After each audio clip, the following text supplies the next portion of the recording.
Halo pemirsa, apa kabar Anda hari ini? Senang sekali saya Raden Madlias dapat kembali menemani Anda dalam sebuah program talkshow yang inspiratif. Ini dia Bincang Sehati. Apa yang ada di pikiran Anda kalau saya ngomong satu kata, bullying? Nah ini pasti serem banget ya. Sekarang tuh bullying tuh banyak terjadi. Biasanya kita mengidentifikasi bullying ini ketika terjadi di sekolah ataupun di kampus gitu ya. Tapi ternyata Anda tahu nggak kalau ternyata aksi bullying ini juga bisa atau rentan terjadi di tempat atau lingkungan kerja. Nah gimana cara mengatasi bullying di tempat kerja yang kabarnya juga bisa mengganggu kesehatan, tidak hanya kesehatan bekerjanya, fisiknya, tapi juga mental. Nah inilah topik yang akan kita bahas hari ini ya. Nah ngomong-ngomong tentang kesehatan mental di tempat kerja gitu ya. Apalagi kalau deadline-nya lagi banyak banget nih numpuk gitu. Terus mentalnya agak drop. Nah ini bahaya banget. Nah kita akan membahas terlebih dahulu. Gimana sih cara menjaga kesehatan mental di tempat kerja. Yang pastinya ini relate banget ya. Ini pasti kalau kesehatan mentalnya terjaga pasti produktivitas kerjanya juga bisa lebih optimal dan maksimal. Kita bahas yang pertama. Seimbangkan hidup dan pekerjaan. Kita sering mendengar istilah work-life balance. Nah, work-life balance ini apa sebenarnya? Seimbang maksudnya gimana nih gitu? Kita ini kan zoon politikun ya, makhluk sosial. Kita itu bukan makhluk bekerja yang seperti robot diprogram untuk bekerja. Oke lah, robot nggak perlu untuk santai-santai meskipun mereka ada waktu untuk istirahat juga gitu ya. Tapi kan kita manusia, kita itu makhluk sosial. Benar, kita diharuskan bekerja 8-9 jam sehari. Tapi kita juga punya keluarga, kita juga punya teman, kita punya sahabat, kita punya kerabat dan lain sebagainya. Jadi kalau bisa di tempat kerja memang kita mencari penghasilan. Di luar tempat kerja, di keluarga dan teman-teman, kita juga mencari kebahagiaan supaya hidup kita juga nyaman. Kebutuhan lahir batin semuanya terpenuhi ya. Untuk beli beras ada, untuk tertawa bareng sama teman-teman juga ada. Jadi work-life balance itu sangat penting, terutama untuk kesehatan mental kita sehingga kinerja kita di tempat kerja juga bisa lebih maksimal. Oke, kita lanjut yang kedua pemirsa. Menjalani pola hidup sehat. Kalau selama ini kita berpikir bahwa pola hidup sehat itu kayak olahraga, makan makanan sehat dan lain sebagainya hanya berpengaruh pada kesehatan fisik kita, ternyata salah pemirsa. Karena ternyata dengan kita mengonsumsi makanan yang sehat, otomatis kan kita merasa bahwa kita lebih pede ya gitu. Misal kita makan makanan sehat, sayur-sayuran, buah-buahan, secara tidak langsung gitu ya akan ada sensor yang merespon ke otak kita bahwa kita makan makanan sehat, kita akan jadi sehat. Nah langsung tuh ya hormon-hormon kebahagiaan gitu ya, dopamin gitu ya, oksitosin dan lain sebagainya ini akan muncul sehingga kita berasa bahagia. Nah apa yang terjadi kalau kita udah merasa bahagia, pasti kesehatan mental kita juga akan jauh lebih terjaga dan ini bisa berdampak juga pada kinerja kita di kantor ya. Oke, kita lanjut yang ketiga pemirsa. Menjalin hubungan baik dengan orang lain. Menjalin hubungan baik dengan orang lain. Nah ini kaitannya dengan tadi ya, kita ini kan makhluk sosial. Kita tidak bisa hidup sendiri gitu ya. Kita harus berinteraksi dengan orang lain. Entah itu di tempat kerja ataupun di lingkungan sosial kita. Katakanlah kalau kita lagi ngobrolin di tempat kerja gitu ya. Pastilah kita punya bestie ya di tempat kerja gitu ya. Atau sahabat dekat, ada teman gitu ya. Nah cobalah untuk membangun relasi itu. Coba jalin hubungan baik ketika memang ada apa-apa ya ngobrol aja sama bestie kita gitu ya. Karena jangan sampai kita oke lah introvert tapi nggak punya teman ya di tempat kerja atau di kantor, itu malah bisa bahaya banget ya. Oke, kita lanjut yang selanjutnya pemirsa. Mengatur waktu dengan baik. Terkadang kita berpikir overtime gitu ya, lembur segala macam. Oke sih untuk meningkatkan kinerja, tapi kan bukan berarti bahwa kita bagus gitu ya. Nah ini ada erat kaitannya juga dengan time management kita ya. Kita harus mengatur waktu dengan baik supaya misal masuk jam 8, pulang jam 5 gitu ya. Nah diupayakan deh itu dari jam 8 sampai jam 5 kita biasanya kisi-kisi kita mau ngapain nih hari ini, planningnya mau ngapain. Sehingga nanti jam 5 atau sebelum jam 5 kita udah prepare, udah mau pulang. Karena tadi ya hubungannya dengan work-life balance yang pertama tadi ya. Supaya jam 8 sampai jam 5 maksimalkan kerja, nanti setelah jam 5 baru kita fokus sama keluarga kita. Karena kadang-kadang kasihan ya keluarga cuma ketemu malam doang gitu ya, apalagi yang sudah punya anak. Oke, kita lihat yang terakhir pemirsa. Coba ungkapkan yang dirasakan. Nah ini dia, makhluk hidup yang disebut manusia ini kan punya hati, pikiran, perasaan. Ketika kita bekerja, kita kan gak hanya ngomongin tentang itu deadline. Tapi juga kita ada perasaan. Apakah rasa sedih, rasa lelah, rasa bahagia, ataupun apapun emosi yang Anda rasakan coba Anda ungkapkan gitu ya. Karena dalam pekerjaan ini tidak hanya ngomongin tentang deadline yang harus diselesaikan, tapi ada komunikasi di sana ya. Ada komunikasi yang sehingga kalau kita harus bekerja lintas divisi, lintas dengan teman-teman, ini bisa berjalan dengan baik. Oke, itu tadi beberapa cara yang bisa kita lakukan untuk menjaga kesehatan mental kita di tempat kerja, dan kami akan membahasnya saat lagi. Tetap bersama kami di Bincang Sehati.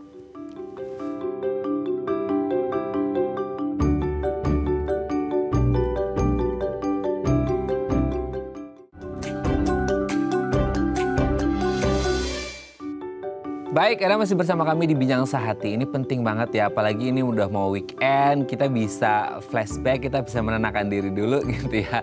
Supaya kita lebih fresh lagi nanti kalau masuk hari Senin. Nah, untuk membahas gimana cara menjaga kesehatan mental di tempat kerja supaya produktivitasnya bisa meningkat, telah tersambung bersama kami di sambungan Zoom dengan Dr. Naomi Sutikno, SPSI MPD, psikolog dari Rumah Sakit IMC Pulau Mas. Selamat pagi Bu Naomi, apa kabar?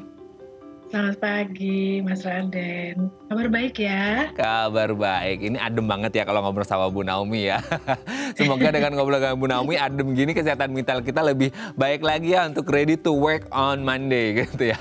Oke, Amin, Bu Naomi, kita bahas satu persatu dulu ya, ngomongin tentang gimana sih cara menjaga kesehatan mental gitu di tempat kerja gitu ya. Nah, kita akan mulai dengan kita sering ya mendengar istilah work-life balance gitu. Nah, jadi hidup sama kerjanya itu semuanya balance atau seimbang. Seberapa penting sih sebenarnya work-life balance ini untuk kesehatan mental, terutama untuk di tempat kerja nih, Bu Naomi? Ya, work-life balance itu penting sekali ya untuk dijaga agar para pekerja gitu ya dapat mengerjakan tugas-tugasnya sesuai dengan tugas dan tanggung jawabnya seperti itu ya. Tapi juga kehidupan pribadinya juga terjaga dengan baik. Itu semua penting, mengapa? Karena kalau stabilitas kehidupan ini terjaga dengan baik gitu ya, antara bekerja dengan kehidupan rumah tangga atau berkeluarga gitu ya, si karyawan ini akan memiliki kesejahteraan psikologis gitu ya. Secara mental dia akan lebih merasa tenang, merasa secure, merasa terjamin gitu ya, baik dari sisi pekerjaan maupun dari kualitas dia bersama keluarga. Nah, kebayang dong kalau misalkan suasana hati dia penuh dengan tadi ya keyakinan diri, rasa tenang, rasa terjamin seperti itu, maka dia akan lebih produktif juga ya, karena dia akan lebih bersemangat dalam bekerja, dan juga pulang dari bekerja dia akan tetap bisa berperan sebagai misalkan sebagai seorang ayah atau sebagai seorang ibu seperti itu. Jadi hubungannya dengan anggota keluarga pun dapat berjalan dengan baik juga gitu. Jadi sangat penting sekali, sangat penting kita untuk menjaga kesehatan mental, dan juga sangat penting menjaga keseimbangan tadi ya antara bekerja maupun kehidupan berkeluarga gitu. Nah, itu deh. Jadi penting ya pemirsa ya, kerja boleh, tapi keluarga juga jangan dilupakan. Tapi juga bukan berarti melulu ke keluarga terus, kerjaan jadi terbengkalai. Balance itu kuncinya ya. Oke, kita lanjut yang kedua nih, Bu Naomi, adalah pola hidup sehat. Nah, pola hidup sehat dengan hubungannya kesehatan mental ini gimana nih? Pola hidup sehat itu sangat berkaitan memang dengan kesehatan mental. Karena kalau kita bicara tentang kesehatan mental sendiri, mental kita ini kan ada di dalam tubuh ya, di dalam tubuh yang sehat, betul ya? Betul. Di dalam tubuh kita yang sehat, tubuh kita yang secara fisik itu makanan yang cukup, gitu ya, pola tidur yang cukup, ya, olahraganya juga ada, ya. Dengan keseimbangan ini semua antara makanan, terus tadi ya pola istirahat, kemudian pola beraktivitas atau olahraga, ini semua seimbang, maka di dalam tubuh kita ini hormon-hormon di dalam tubuh kita ini bekerja dengan baik. Metabolisme di dalam tubuh kita akan bekerja semua dengan baik, sehingga tubuh kita kan enak ya, segar gitu rasanya ya. Nah, kebayang kalau tubuh kita ini segar, terasa fit gitu ya, kita akan lebih bersemangat dalam menjalani aktivitas kita sehari-hari gitu. Oke, jadi sehat, kita kalau ngerasa makan sehat, olahraga. Jadi kita lebih pede ya, lebih confident bahwa badan kita sehat, so secara tidak langsung kesehatan mental kita terjaga dengan baik. Oke, yang selanjutnya adalah menjalin hubungan baik dengan orang lain. Nah ini gimana nih? Kita sebagai makhluk sosial kan memang harus berkomunikasi dan berinteraksi. Nah hubungannya dengan kesehatan mental ketika kita menjalin hubungan dengan orang lain itu gimana tuh Bu Naomi? Ya, betul. Jadi tentang menjalin hubungan dengan orang lain sebagai bentuk juga dari kesehatan mental ya. Karena betul sekali tadi Mas Raden sudah mengatakan bahwa kita ini makhluk sosial ya, manusia ini makhluk sosial. Jadi kita butuh berinteraksi dengan orang lain ya, butuh merasa diterima, butuh juga berbagi ya. Itu adalah suatu kebutuhan-kebutuhan dasar yang dimiliki oleh manusia. Nah, saat dia bisa menjalin hubungan yang baik dengan orang lain gitu, kemudian dia bisa juga merasakan bahwa dia itu juga diingini, diterima oleh teman-temannya, oleh orang di sekitarnya. Dia akan merasa bahwa dia adalah bagian dari kehidupan di dunia ini, gitu, bagian dalam bermasyarakat. Nah, saat dia merasakan bahwa dia perasaan-perasaan dia diterima, dia dicintai, dia diingini, terus kemudian dia juga memiliki keyakinan diri bahwa saya juga punya sesuatu yang bisa saya bagikan kepada orang lain, ya, maka dia akan menjadi pribadi yang penuh dengan rasa percaya diri. Nah, terbayang kalau kita menjadi pribadi yang penuh dengan rasa percaya diri, ya, kita juga punya rasa percaya terhadap lingkungan, maka kita akan menjadi orang yang sehat secara mental, kuat secara mental gitu ya, bahwa kita akan bisa berinteraksi dengan baik dengan orang lain. Jadi itu perlu sekali Mas Raden. Ya. Perlu sekali ya. Tapi gini Bu Naomi, ya ini kita berbicara kalau baik-baik saja ya semua itu harapannya. Tapi kan mau tidak mau kita tidak bisa menutup mata. Faktanya di lapangan adalah kita banyak menemukan lingkungan yang sekarang istilahnya toksik gitu ya. Nah, jadi kita agak concernnya ke situ gitu. Mau menjalin hubungan baik tapi takut karena trust levelnya itu nurunnya bisa drastis banget karena masalah lingkungan kerja atau lingkungan sosial yang toksik. Nah, kalau akhirnya dia merasa bahwa di lingkungan kerjanya udah toksik berarti susah dong untuk menjalin hubungan dengan orang lain. Betul sekali ya. Karena rasa percaya kita ini kan juga sangat dipengaruhi oleh kondisi eksternal, kondisi di lingkungan kita, ya kan. Kalau tadi kita berada di lingkungan yang toksik, ya, kita akan selalu penuh dengan kewaspadaan, kecemasan, ya, sehingga dia menjadi orang yang tidak nyaman gitu ya berada di lingkungannya. Jadi memang untuk meningkatkan kesejahteraan mental, tentu kita juga harus memperhatikan kualitas-kualitas yang ada di dalam diri maupun di dalam lingkungan kita juga.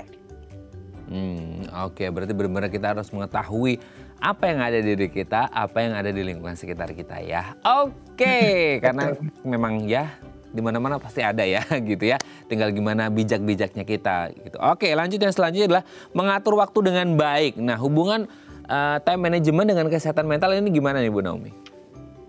Ya, itu juga merupakan bentuk dari kemampuan pribadi ya untuk bisa memanage kehidupannya gitu ya dengan tadi time management ya. Dia tahu kapan dia harus bangun tidur, kapan dia harus menjalani kebutuhan religiusnya dia, kapan dia harus makan pagi, kapan dia harus berangkat kerja, kapan dia harus pulang kerja, kapan dia harus berinteraksi chit-chat dengan teman, kapan dia, itu semua sebenarnya adalah time management. Sampai kapan dia harus pulang dan kapan dia harus berinteraksi dengan keluarga, termasuk kapan dia harus bertanya. Kalau orang bisa punya regulasi diri yang baik seperti itu ya, dengan mengatur semua waktunya dengan teratur ya, hidupnya juga akan teratur. Terbayang kalau hidup yang teratur, metabolisme di dalam tubuh kita pun berjalan dengan seimbang. Maka kita akan lebih sejahtera secara mental. Kamu bisa bayangkan kalau kita balik semuanya. Hidupnya tidak teratur ya, jam kerjanya berantakan gitu ya, jam istirahatnya berantakan, makannya berantakan. Badannya pun pasti nggak enak, nggak nyaman gitu. Hasilnya apa? Emosi jadi nggak stabil juga.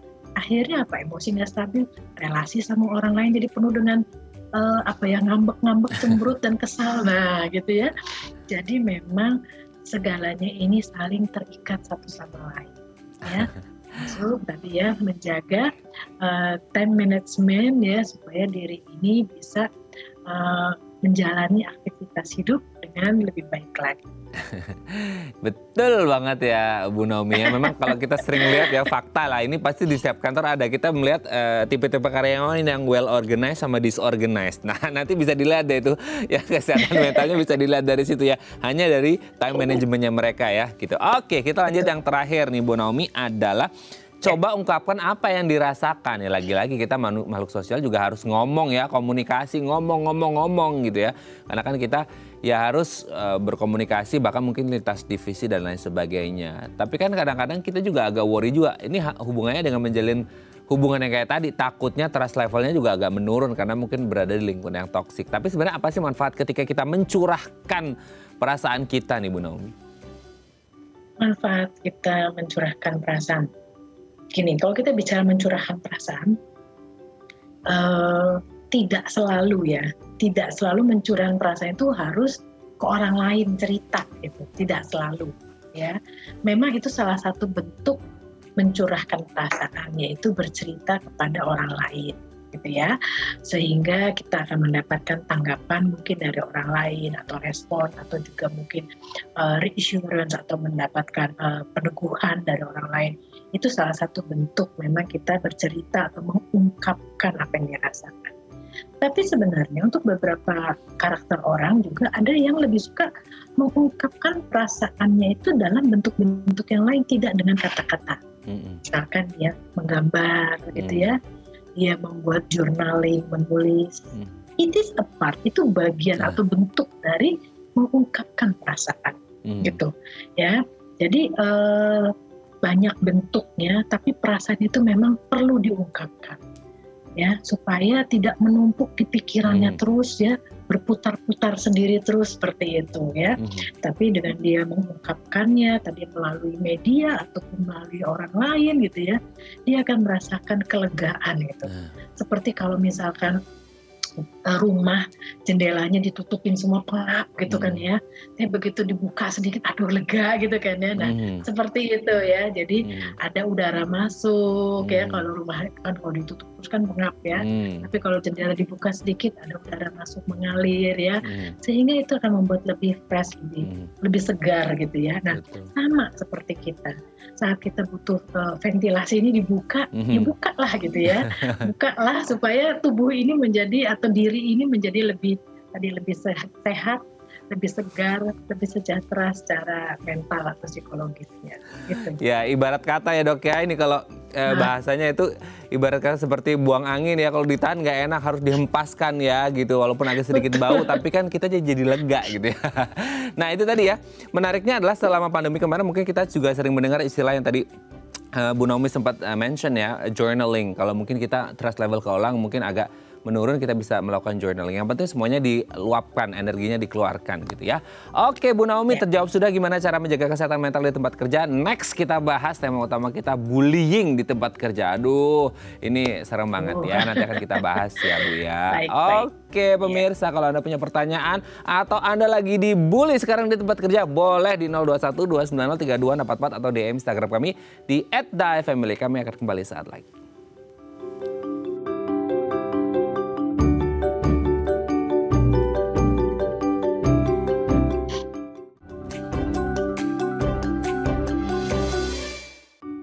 Baik, Anda masih bersama kami di Bincang Sakti. Ini menarik banget ya pemirsa ya, bahwasanya kalau selama ini kita mengenal istilah bullying itu hanya terjadi di sekolah. Ternyata kalau mungkin selama ini kita pikirnya kan cuma bercandaan aja, ternyata ini bisa masuk dalam kategori atau definisi bullying di tempat kerja. Mungkin ya niatnya bercanda sih sama teman, tapi ujung-ujungnya adalah akhirnya ini masuk kategori bullying loh. Hati-hati ya, karena ini bisa berpengaruh ke kesehatan mental seseorang atau orang yang Anda bully di kantor gitu ya. Nah kalau Anda punya pertanyaan atau Anda sedang mengalami perundungan ya atau bullying di kantor gitu ya, boleh deh Anda curhat-curhat ke Bu Naomi ya. Hari ini kebetulan ada pakarnya, kita langsung ngobrol-ngobrol ya di 021 290 3244 atau DM Instagram kami di @daifamily. Kita masih bersama dengan Dr. Naomi Sutikno, SPSI, MPD Psikolog dari Rumah Sakit IMC Pulau Mas. Bu Naomi, kita lanjut lagi. Sebenarnya kalau sebelum ngomongin bullying ya, apa sih isu yang paling diangkat ketika kita ngomongin tentang manfaat kesehatan mental di tempat kerja gitu? Apakah ini erat kaitannya juga dengan hasil kerjanya kah, atau proses kerjanya kah, atau justru malah bisa jadi ke psikis personal orang tersebut gitu? Kalau kita bicara tentang kesehatan mental di tempat kerja itu ya, apa gunanya gitu ya. Sebenarnya kita akan melihat dari dua sisi, Mas Raden. Kita akan melihat dari sisi perusahaannya sendiri maupun dari sisi individualnya. Kalau kita bicara mungkin sekarang dari sisi individualnya dulu ya. Misalnya tadi ya, dengan dia sehat mental, dia sejahtera secara mental, dia penuh semangat dalam bekerja, dia penuh rasa percaya diri, dia penuh rasa keinginan untuk berproduksi gitu ya. Nah, dengan orang-orang atau karyawan-karyawan yang seperti itu, tentu perusahaan senang banget. Karena perusahaan akan mudah sekali mengajak dia untuk bekerja sama dengan pihak manajemen gitu ya, supaya terjadi peningkatan produktivitas yang akan pasti berdampak nanti ke produktivitas dari perusahaan itu sendiri gitu. Jadi menjaga kesehatan mental individu atau karyawan di tempat kerja itu suatu hal yang penting dipikirkan oleh perusahaan, tidak hanya oleh individunya sendiri gitu.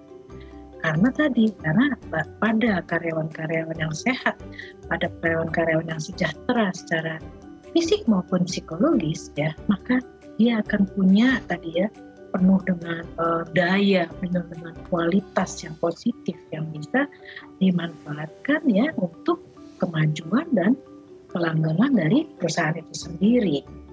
Jadi kita cara berpikirnya dua pihak harus sama-sama senang dan untung gitu loh, Mas Raden. Ya. Jadi simbiosis mutualisme ya, ini harus sama-sama menguntungkan ya gitu. Oke, nah sekarang kita ngomongin bullyingnya atau perundungan. Nah, bullying ini sebenarnya definisi realnya tentang bullying ini seperti apa sih? Mungkin di pikiran kita ada bullying itu ya. Mungkin kemarin ada kasus ya, kalau misal di sekolah itu sampai ada anak di SMP ya meninggal gitu kan. Apakah hanya sekadar omongan atau bisa tindakan atau apa, Bu Naomi, bullying ini sendiri? Kita perlu definisikan dengan baik sebenarnya apa maknanya bullying, apa bedanya dengan perilaku agresi biasa gitu ya.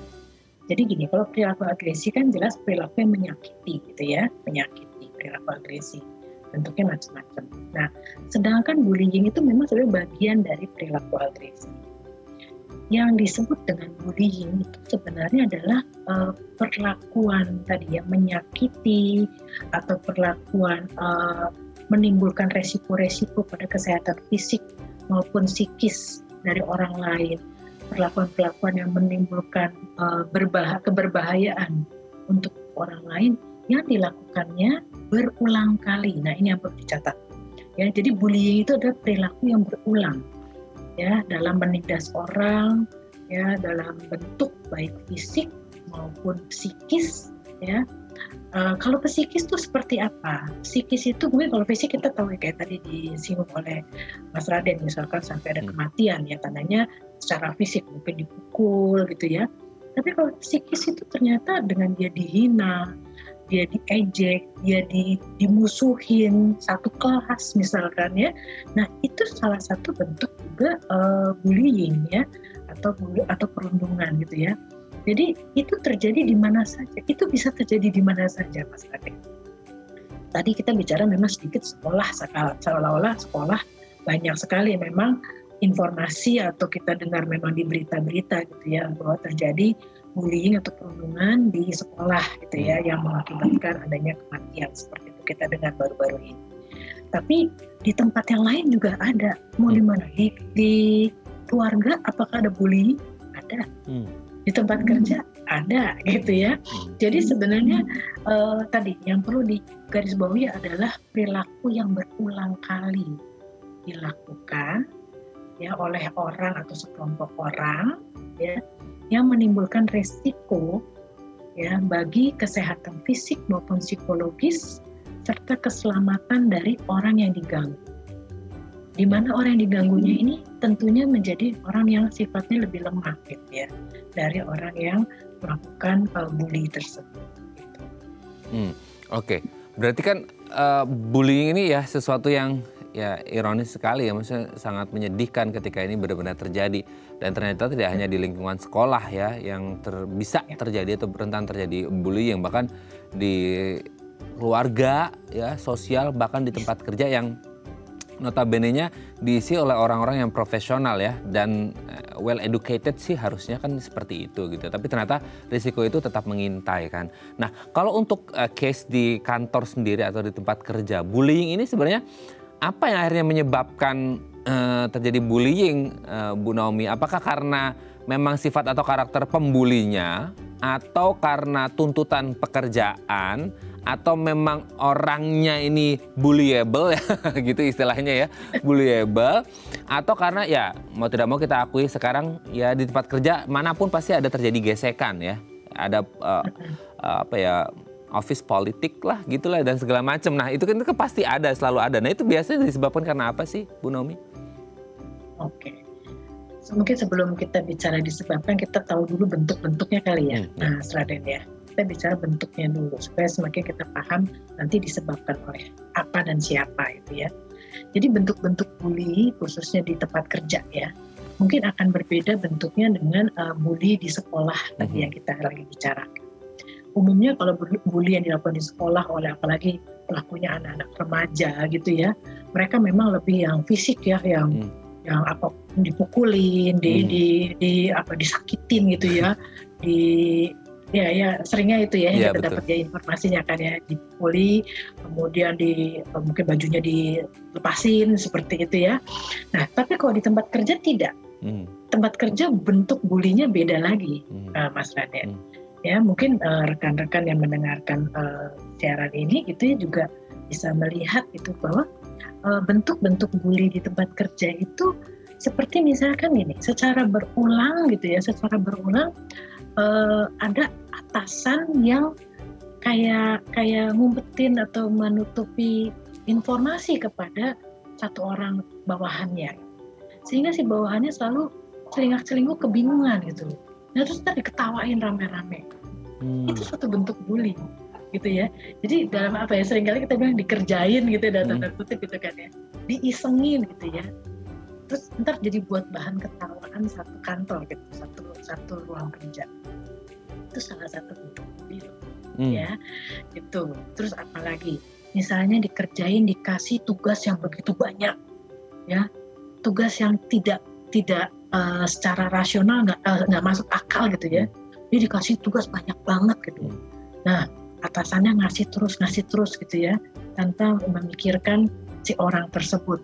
Itu juga bentuk bully. Atau dihina kualitas kerjanya, dikatain misalnya, kayak gini aja kamu nggak bisa sih, dan itu terus-terusan dikata-katain. Itu juga salah satu bentuk bully gitu ya. Nah kemudian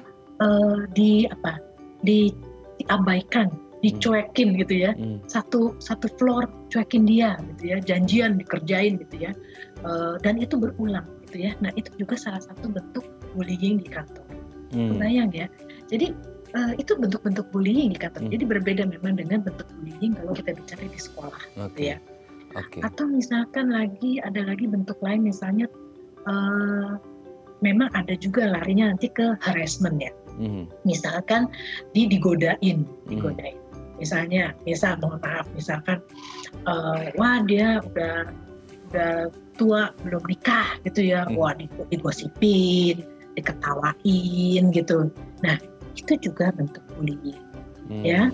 Jadi penghinaan, ejekan ya, kemudian disebarkan gosip-gosip, rumor, itu bentuk bullying yang banyak terjadi di dunia kerja atau di kantor gitu. Jadi bisa dilihat dari bentuk pekerjaannya yang juga berlebihan atau tidak masuk akal atau malah merendahkan.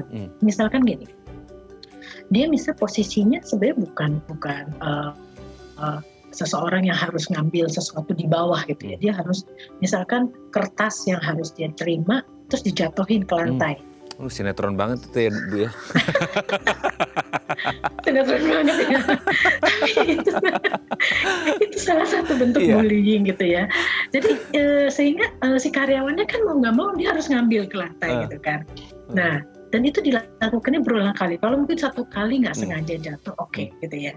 Tapi kalau dilakukannya berulang kali, ya, dan si atasannya mungkin menikmati melihat karyawannya harus ngambil sesuatu di bawah dia.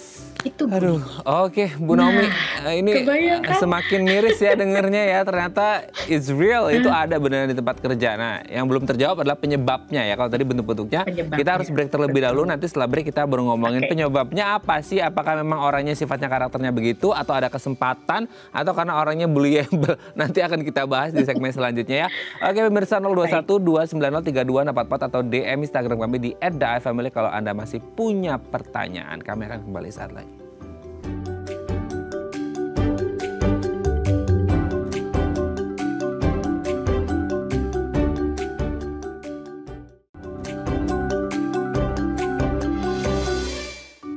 Ya, selama break juga kita sempat ngobrol ya sama Bu Naomi, ternyata menarik ya.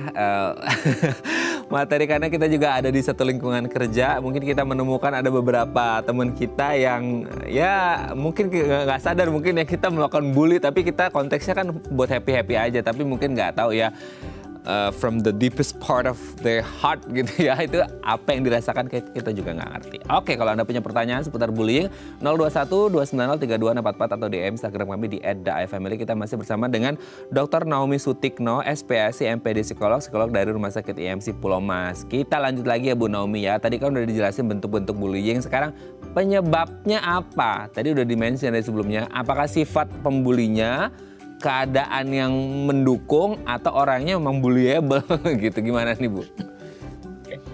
Oke, kayaknya semuanya tuh Mas Raden ya. Bisa dari sifat si pelaku ya, memang dia punya karakteristik orang yang superior ya. Kemudian tadi juga mau dari sisi si korban gitu ya, juga korbannya juga memang punya karakteristik ya. Oke, saya coba jelaskan ya satu-satu ya.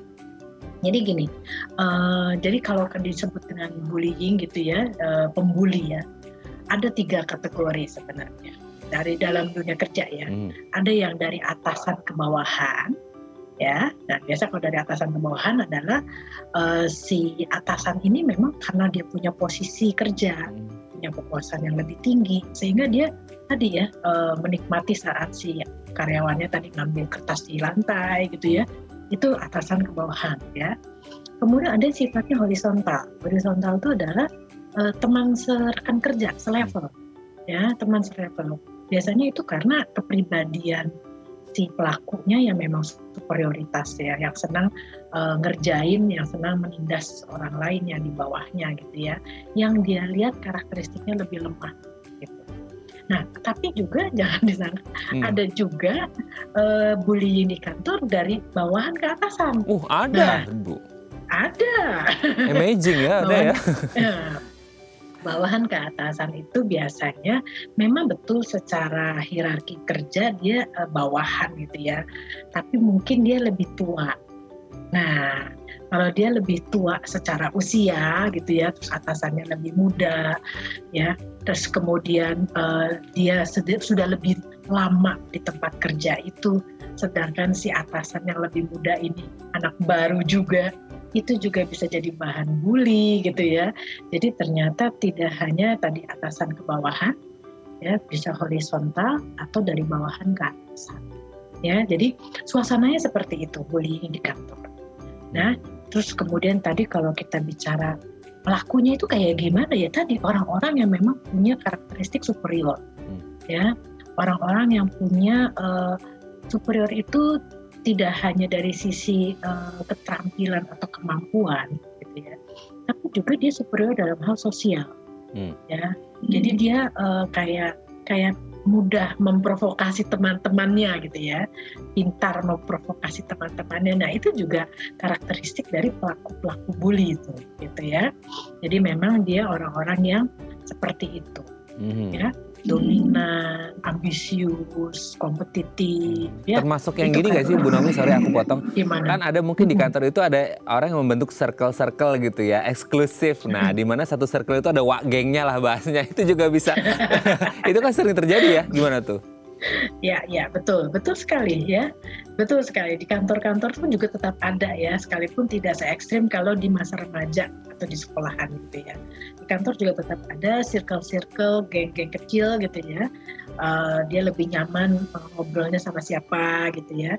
Memang betul di kantor ada, dan betul tadi kalau dikatakan Pak Wak gengnya gitu ya, ketua gengnya nih yang kita lihat ketua gengnya seperti apa modelnya. Kalau ketua gengnya cukup wise gitu ya, karena ini kan kantor kan biasanya orang dewasa ya, lebih ke kebijaksanaan yang kita harapkan sudah tumbuh ya di dalam diri orang dewasa.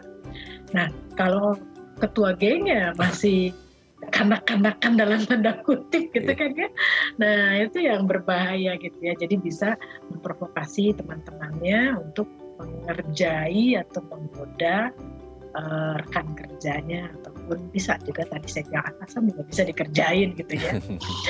Gitu. Nah kemudian si satu lagi tentang karakteristik si korbannya tuh, Mas Rada.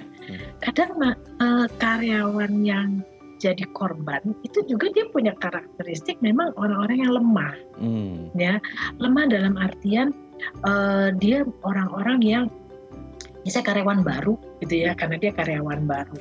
Jadi dia belum ngerti dia harus bergaul sama siapa, dia masih kebingungan gitu ya. Nah itu juga sering jadi bahan untuk dikerjain, dibully di kantor gitu kan.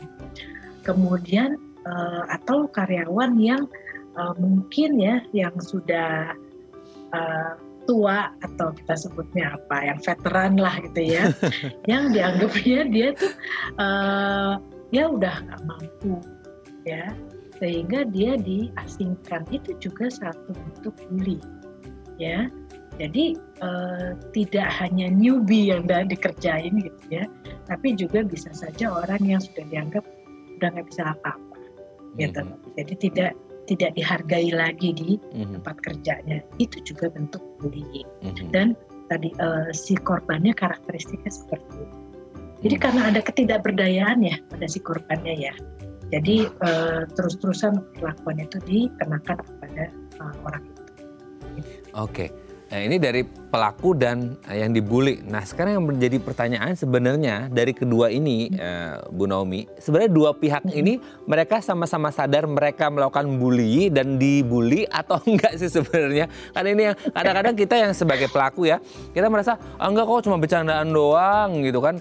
Yang dari yang dibully, oh emang aku dibully ya? Bukannya itu emang harus aku lakukan atau emang orangnya begitu? Nah kadang-kadang kan orang nggak tahu sadar atau nggak sadar sebenarnya, gimana tuh Bu Naomi? Iya. Nah ini memang waktu yang tepat sebenarnya kita untuk terus-menerus mensosialisasikan tentang sebenarnya menghargai orang lain ya. Nah kalau kita menghargai orang lain, hak asasi manusia kita perhatikan seperti itu ya, sehingga kalau kita punya rasa menghargai orang lain dengan kuat, kita tidak akan serta-merta dengan gampangnya mencela orang lain ya, atau menindas orang lain. Nah, jadi seringkali memang banyak yang terjadi begitu, mengatakan ini hanya bercanda. Gitu. Nah, kapan kita akan mengatakan itu menjadi suatu bullying adalah saat ya, tadi sebenarnya udah disinggung tuh oleh Mas Raden. Saat si korban ini di dalam hatinya yang paling dalam, dia sebenarnya nggak nyaman dikatain itu, dia nggak nyaman diperlakukan itu. Nah, saat dia tidak nyaman, tapi dia tidak memiliki keberanian untuk berbicara, tidak memiliki keberanian untuk mengatakan bahwa aku nggak suka diginiin gitu ya. Nah, disitulah itu dia udah menempatkan diri sebagai korban. Jadi candaan-candaan di kantor ya sebenarnya memang sering terjadi gitu, itu menjadi iklim sebuah kantor gitu ya. Tapi kalau misalnya si korbannya tidak nyaman, sebenarnya dia punya hak kan untuk bicara, jangan dong, jangan bercandain kayak gini gitu ya. Tapi kan banyak yang diem aja gitu ya, yang kayaknya nerima kayaknya ya, tapi kan kita belum tahu perasaan dia ya.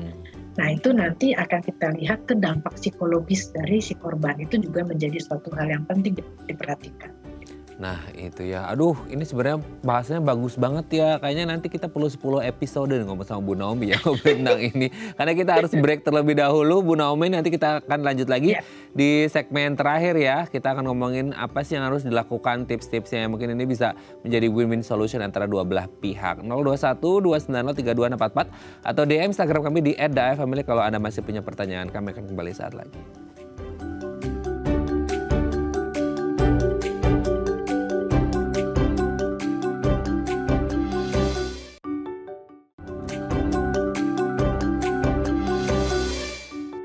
Baik, kita masih bersama dengan Dr. Naomi Sutikno, SPSI, MPD, psikolog dari Rumah Sakit IMC Pulau Mas. Bu Naomi, sebelum kita lanjut ya, karena waktu kita mepet banget nih segmen terakhir yang pendek gitu ya.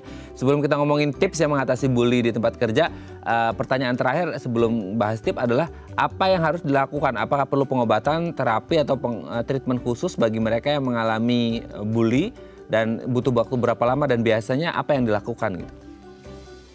Baik. Kita fokus ke sana ya.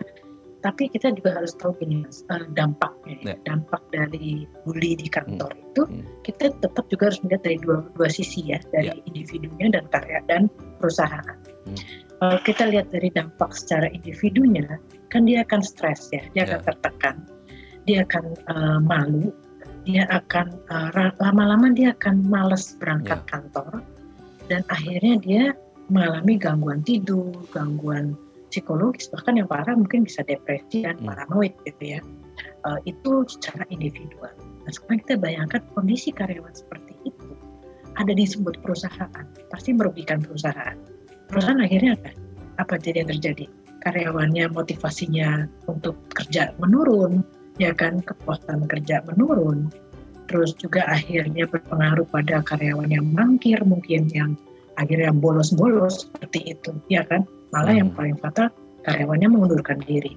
Jadi dari sisi perusahaan juga akan ada kerugian kalau bullying itu terjadi.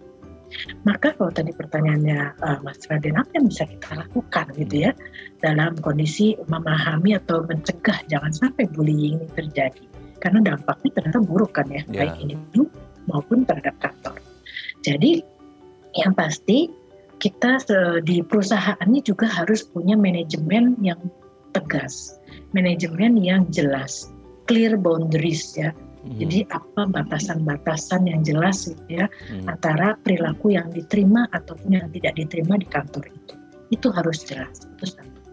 Kedua, memberdayakan seluruh karyawan untuk saling mengingatkan satu sama lain, ya, supaya saling menjaga gitu ya. Jangan suka mengejek atau menghina atau ngerjain temannya gitu ya. Itu harus selalu di sounding, diingatkan terus gitu ya. Itu dari sisi perusahaan harus punya ketegasan seperti itu. Jadi jangan diabaikan gitu. Jangan diabaikan perilaku bullying yang mungkin awalnya kecil-kecil, nanti lama-lama malah menyakiti hati si karyawan yang dikerjain kan. Ya.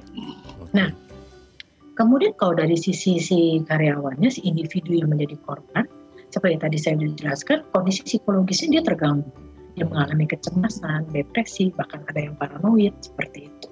Maka mereka perlu sekali dibantu memang ya kepada profesional.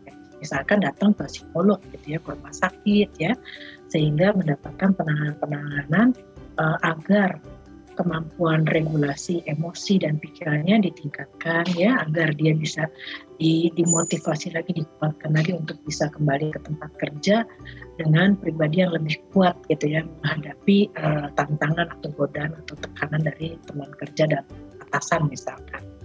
Jadi secara individu kita kuatkan, kita bentuk ya sebagai pribadi yang tahan mentalnya ya, sejahtera dan sehat.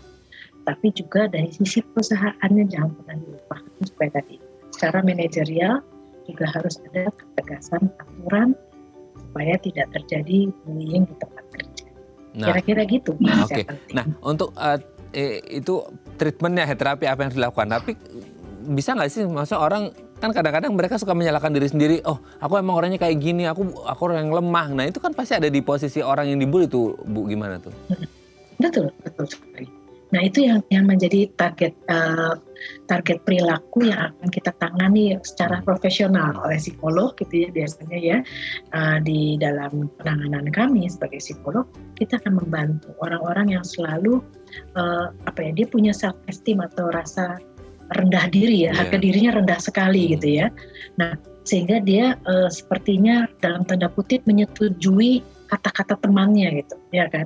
Dikatain ceroboh, dia mengakui bahwa iya emang saya ceroboh, dan terus dia meyakini bahwa dirinya adalah orang yang ceroboh. Itu yang berbahaya ya. Nah, itu yang perlu kita bentuk kembali. Maka prosesnya tidak sederhana loh, Mas Raden. Jadi kita menangani klien seperti itu atau pasien-pasien seperti itu, kita butuh waktu ya.